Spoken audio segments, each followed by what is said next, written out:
Hello दोस्तों, कैसे हैं आप। और मैं ऑप्टोमेट्रिस्ट सोनू वैद आप सबका एक बार फिर से ऑप्थेल्मोलॉजी इन हिंदी चैनल में स्वागत करता हूं। और आज हम बात करेंगे कि बिना AR द्वारा हम चश्मे का नंबर कैसे निकालते हैं।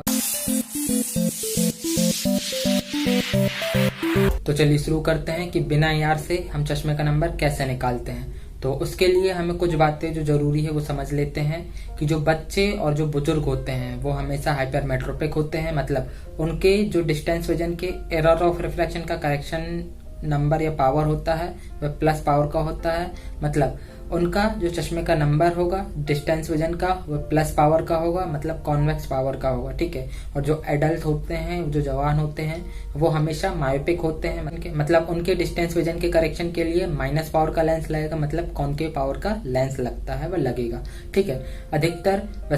अधिकतर केस में बच्चे और बुजुर्ग हाइपरमेट्रोपिक होते हैं, मतलब उनके डिस्टेंस विजन के करेक्शन के लिए प्लस पावर का लेंस लगता है। पर कभी कभी बच्चे और जो बुजुर्ग हैं उनको माइनस पावर के लेंस से भी डिस्टेंस विजन का करेक्शन होता है, वह किया जाता है। ठीक है। पर ज्यादातर केस में प्लस पावर का लेंस ही लगता है। ठीक है। और दूसरी बात अब ये समझ लेते हैं कि अगर कोई पेशेंट आया, उनको डिस्टेंस विजन का धुंधला दिख रहा है, ठीक है, उसका करेक्शन कराने आया, ठीक है, मतलब चश्मे के नंबर के लिए आया, और अगर उस पेशेंट की आंखें लाल है, मतलब ठीक है कंजक्टिवाइटिस है, या फिर उस पेशेंट को टेरिजियम है, ठीक है, या फिर आंख में कोई भी ओपेसिटी है या कुछ भी चीज है, ठीक है, तो सबसे पहले हमें उसका ट्रीटमेंट करना पड़ेगा। किसी भी एंटीबायोटिक आई ड्रॉप को 3 से 4 दिन के लिए पेशेंट को डलवाना पड़ेगा। ठीक है। उसके बाद फिर पेशेंट को जब हम बुलाएंगे फिर उसके बाद हम उसका रिफ्रैक्शन करेंगे। ठीक है।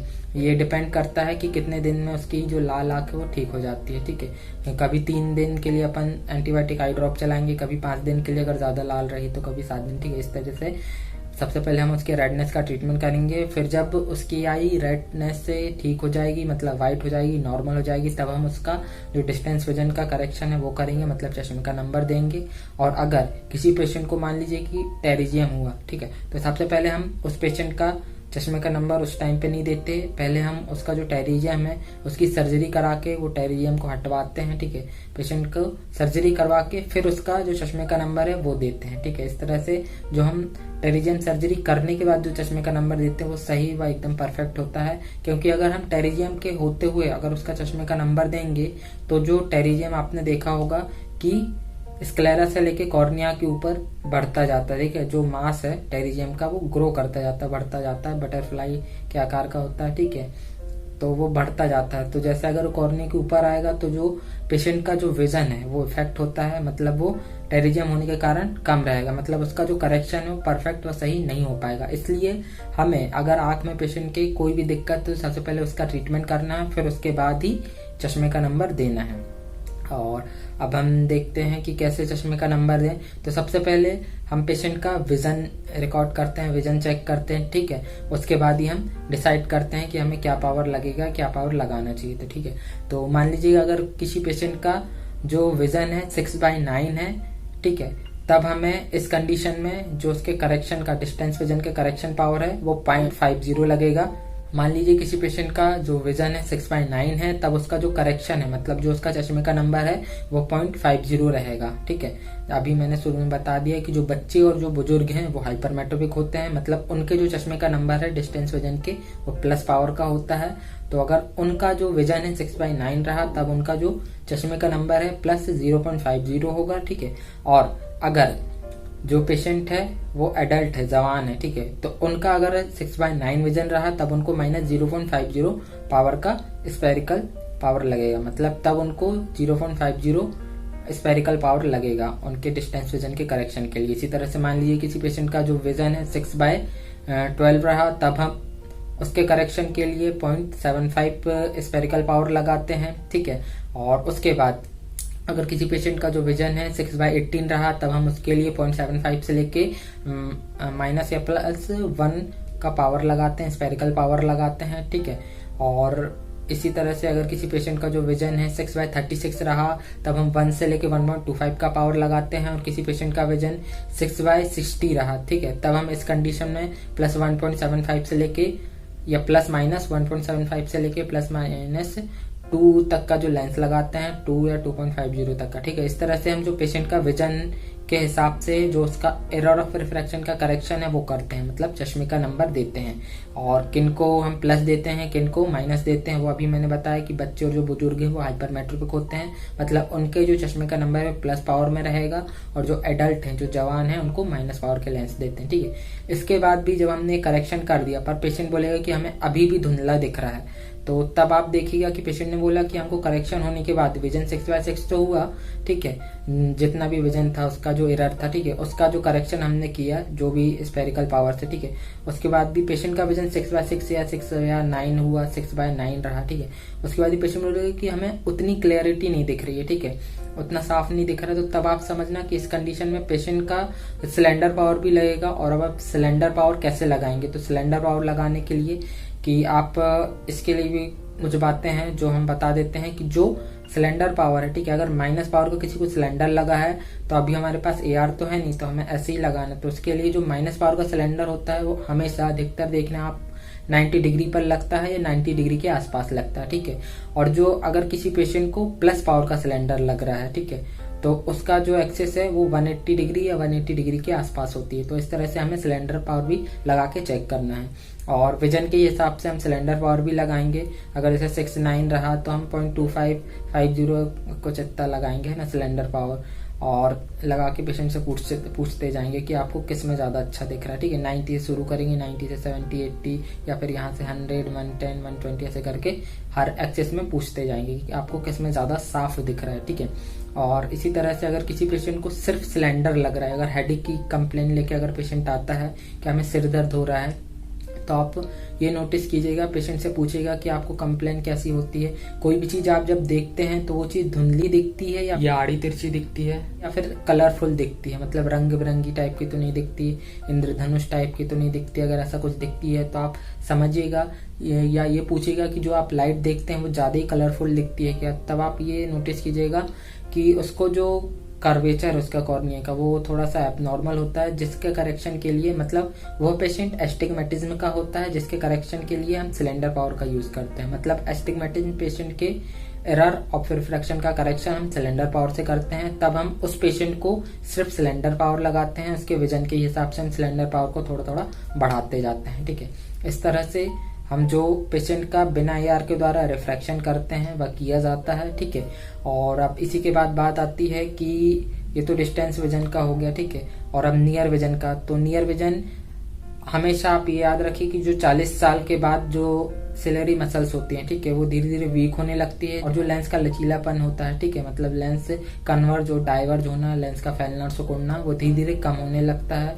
लेंस की जो इलास्टिसिटी होती है, लेंस की फ्लैक्चुएटी होती है, वो धीरे धीरे कम होने लगती है, वीक होने लगती है, जिसके कारण से पेशेंट को 40 साल के बाद नियर विजन वीक होने लगता है। और तब हम उसका प्रेस्बायोपिक करेक्शन करते हैं, और उसके करेक्शन के लिए हम जो भी डिस्टेंस विजन का करेक्शन है वो दे देते हैं। उसके बाद हम नियर विजन का करेक्शन देते हैं। और नियर विजन के करेक्शन के लिए ये याद रखिएगा कि जो पेशेंट नियर का काम ज्यादा करते हैं, जो पेशेंट नियर का वर्क ज्यादा करते हैं, पास का काम ज्यादा करते हैं, उनको कभी कभी 38 से 39 साल में ही नियर विजन का चश्मा लगने लगता है। और जो पेशेंट नियर का ज्यादा वर्क नहीं करते, कभी कभी उन पेशेंट को 40 से या 41-42 साल की उम्र में नियर का कम दिखता है, तब उनको नियर का चश्मा लगता है, ठीक है। और नियर विजन के करेक्शन के लिए आप ये याद रख लीजिए कि 40 साल के बाद हम उसको +1 पावर से या 0.75 पावर से उसके नियर विजन का करेक्शन करते हैं, मतलब प्रेस्बायोपिक करेक्शन हम +1.00 मतलब +1 डायोप्टर स्फेरिकल पावर के लेंस से उनके नियर विजन का करेक्शन करते हैं। इसी तरह से अगर पेशेंट की जो एज है 43 हो गई, तब हम उसका जो नियर विजन का करेक्शन है, मतलब प्रेस्बायोपिक करेक्शन है, वह +1.25 पावर स्फेरिकल पावर से करते हैं। और इसी तरह से अगर किसी पेशेंट की एज 45 ईयर हो गई, तब हम उसका नियर विजन का या फिर प्रेस्बायोपिक करेक्शन +1.50 पावर से करते हैं। इस तरह प्रेस्बायोपिक करेक्शन करते हैं। और प्रेस्बायोपिक करेक्शन एक अलग टॉपिक है, उस टॉपिक के बारे में आगे बात करेंगे, दूसरे वीडियो में बात करेंगे, ठीक है। इस तरह से हम प्रेस्बायोपिक करेक्शन करते हैं। और अगर किसी पेशेंट को डिस्टेंस विजन के लिए कोई पावर नहीं है, तब हम उसका सिर्फ नियर विजन का करेक्शन करते हैं। नियर विजन के लिए 40 साल के बाद हम उसका करेक्शन करते हैं, मतलब प्रेस्बायोपिक करेक्शन। वही 40 साल में +1, 42-43 साल में +1.25 लगा दिए, 45 साल में +1.50 लगा दिए, 47 ईयर में हम +1.75 लगा दिए, ठीक। 50 ईयर में अपन मान लीजिए +2 लगा दिए, इस तरह से हम नियर विजन का करेक्शन करते हैं, प्लस वाई पे करेक्शन, और डिस्टेंस विजन का भी करेक्शन हम उसके विजन के हिसाब से करते हैं। और अब ठीक इसी के बाद हम आते हैं कि अगर किसी पेशेंट की कैटरेक्ट सर्जरी हुई है तब हम उसका जो एरर ऑफ रिफ्रैक्शन का करेक्शन है वो कैसे करें, ठीक है, बिना AR द्वारा। तो आप ये याद रखिएगा कि जो पेशेंट है, अगर उसकी जो सर्जरी हुई है और उसका जो IOL है, इंट्राओकुलर लेंस है, जो कैटरेक्ट सर्जरी के बाद आँख के अंदर डाला गया है, अगर वो मोनोफोकल है, ठीक है, तब उसका जो नियर विजन है, ठीक है, मोनोफोकल में नियर विजन नहीं होता, सिर्फ डिस्टेंस विजन का पावर होता है, ठीक है, तब उस पेशेंट को डिस्टेंस विजन के लिए अलग से कोई चश्मे लगाने की जरूरत नहीं पड़ती। अगर लगता भी है तो 0.25 या 50 पावर का स्फेरिकल पावर लग जाएगा, ठीक है। और नियर विजन के लिए हमेशा उन पेशेंट में +2.50 पावर का लेंस लगाते हैं, वह लगता है, ठीक है, मोनोफोकल लेंस में, जो मोनोफोकल IOL डलता है कैटरेक्ट सर्जरी के बाद।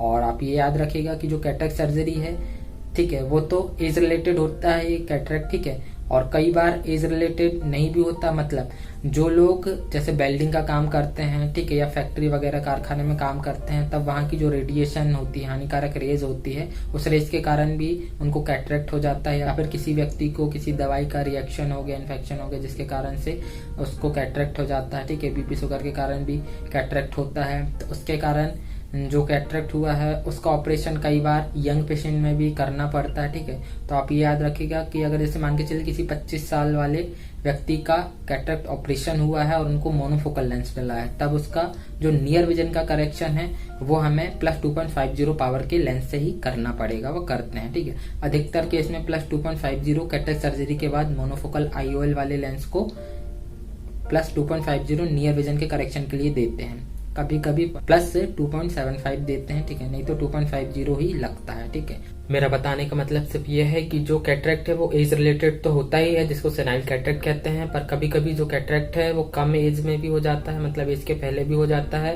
जैसे कि मान के चलिए जो कैटरेक्ट जन्मजात ही होता है, जन्म से ही होता है, जिसको कंजेनाइटल कैटरेक्ट कहते हैं।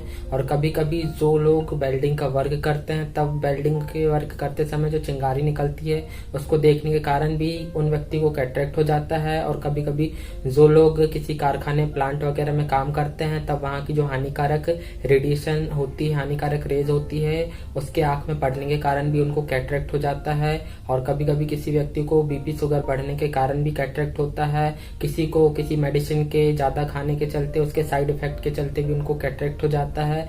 तो उनका जो कैटरेक्ट सर्जरी का ऑपरेशन होता है, मतलब मेरा बताने का मतलब यह है कि जो कैटरेक्ट है वो एज रिलेटेड ही नहीं, एज के पहले भी होता है। तब इस कंडीशन में अगर उन पेशेंट में कैटरेक्ट सर्जरी होती है और उनमें जो इंट्राओकुलर लेंस होता है अगर वो मोनोफोकल डाला गया है, तब इस कंडीशन में जो उनका डिस्टेंस विजन है वो बस क्लियर होता है, उनका नियर विजन क्लियर नहीं होता। तब हम उसके करेक्शन के लिए, उनके नियर विजन के लिए हम उसको +2.50 का स्फेरिकल पावर देते हैं उनके नियर विजन के करेक्शन के लिए। मेरा मतलब यह है कि जो कैटरेक्ट सर्जरी होती है और उनके जो इंट्राओकुलर लेंस है अगर वो मोनोफोकल है, तब उनका जो डिस्टेंस विजन है वो बस क्लियर होता है, नियर विजन नहीं होता। तब हम उस कंडीशन में उनके नियर विजन के करेक्शन के लिए +2.50 स्फेरिकल पावर देते हैं, वह दिया जाता है। फिर चाहे उनकी एज 50 साल के पहले ही क्यों ना हो, मतलब 5 साल, 10 साल, 20 साल, 25 साल, 30 साल, 35 साल, 40 साल, जो भी एज हो, ठीक है, मतलब 50 साल के पहले भी अगर उनकी एज हो और उनका कैटरेक्ट ऑपरेशन हुआ हो और अगर उनके कैटरेक्ट सर्जरी के दौरान मोनोफोकल इंट्राओकुलर लेंस डला हो, तब उनके नियर विजन के करेक्शन के लिए हम +2.50 का स्फेरिकल पावर देते हैं, वह दिया जाता है। और इस तरह से उनका नियर विजन का करेक्शन करते हैं कैटरेक्ट सर्जरी के बाद। और अगर किसी पेशेंट को कैटरेक्ट सर्जरी के बाद जो IOL है, इंट्राओकुलर लेंस है, वह मल्टीफोकल लेंस डाला जाता है या डाला होता है, तब उस कंडीशन में पेशेंट को डिस्टेंस और नियर विजन के करेक्शन के लिए कोई ज़रूरत नहीं होती, क्योंकि जैसा लेंस का नाम है, IOL का नाम है कि मल्टीफोकल लेंस है, मतलब उसमें नियर विजन और डिस्टेंस विजन दोनों इंक्लूड होता है, मतलब उसे बिना चश्मे के ही पास और दूर दोनों का सही दिखता है। और अगर लगेगा तो सिलेंडर पावर थोड़ा बहुत लगता है, ठीक है। और इसी तरह अगर किसी पेशेंट ने कैटरेक्ट सर्जरी के दौरान मल्टीफोकल टोरिक इंट्राओकुलर लेंस डलवाया हो, मल्टीफोकल टोरिक IOL डलवाया हो, तब उसको डिस्टेंस और नियर विजन के करेक्शन के लिए कोई चश्मा नहीं लगता, मतलब जो उसकी लाइफ है चश्मा फ्री हो जाती है, वो बिना चश्मे के ही पास और दूर दोनों की नज़र का अच्छा और बहुत क्लियर देख पाता है, वह देखता है। तो आशा करते हैं कि आपको हमारी ये वीडियो अच्छी लगी। अगर अच्छी लगी तो प्लीज़ इस वीडियो को लाइक कीजिएगा और ज़्यादा से ज़्यादा शेयर कीजिएगा और कमेंट करके हमें ज़रूर बताइएगा कि आपको हमारी ये वीडियो कैसी लगी। और अगर आप हमारे इस चैनल पर नए हैं तो प्लीज़ इस चैनल को सब्सक्राइब भी ज़रूर कीजिएगा। और अगर आप ऑप्थेल्मोलॉजी को, ऑप्टोमेट्री को और अधिक हिंदी में जानना और पढ़ना चाहते हैं तो जो बुक स्क्रीन पर दिखाई जा रही है, इस बुक को आप फ्लिपकार्ट, अमेजॉन, शॉपक्लूज और ब्लू रोज बुक स्टोर से आज ही ऑनलाइन ऑर्डर करें, मंगवाएं और अपने ऑप्थेल्मोलॉजी नॉलेज को बढ़ाएं। Thank you.